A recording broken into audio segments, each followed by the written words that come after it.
रहमान रहीम। मेरी जानिब से आपको और आपके अहल खाना को ईद उल अज़हा बहुत बहुत मुबारक हो।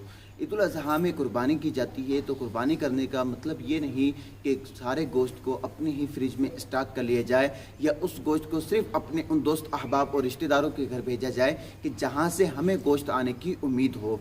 बल्कि कुर्बानी में अफजल अमल ये है कि कुर्बानी के गोश्त के 3 हिस्से किए जाएँ। एक हिस्सा अपने लिए, एक हिस्सा फ़ुक़रा व मसाकीन के लिए और एक हिस्सा करीबी रिश्तेदारों के लिए।